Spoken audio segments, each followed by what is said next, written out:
Was Frank Goodman just that? A good man? I intend to offer you another picture not so shining, not so heroic as our prosecuting attorney might have you believe.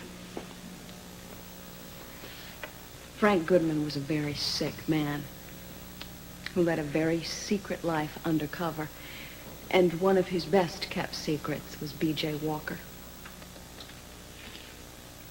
Why, most 10-year-olds are out scoping the malls with their girlfriends, dreaming about rock stars or what it is that they'd like to be when they grow up. B.J. Walker found herself face down in a pillow to keep from screaming, while this good man, this pillar of our community, molested her over and over and over again.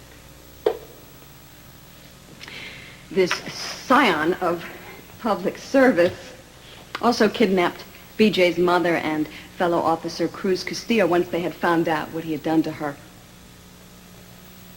He also shot Cruz Castillo in the leg and left them both to die in an abandoned warehouse that was slated for demolition.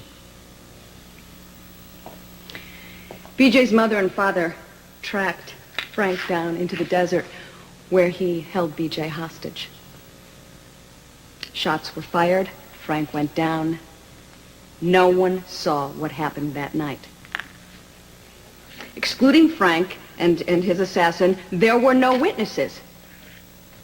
Yet the prosecution claims with amazing clairvoyancy that B.J. Walker killed Goodman.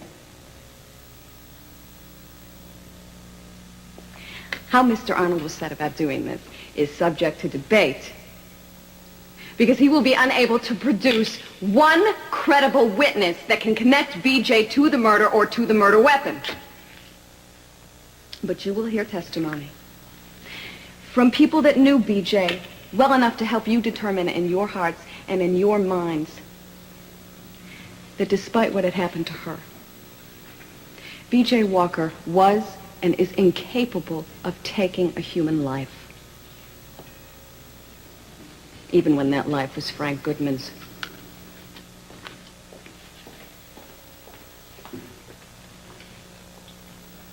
Thank you. We will take a short recess. Mr. Arnold will resume with your first witness in 15 minutes, if that's enough time. Plenty, Your Honor. All rise.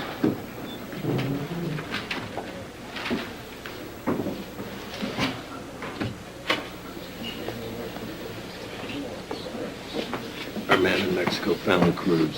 You sure? Positive.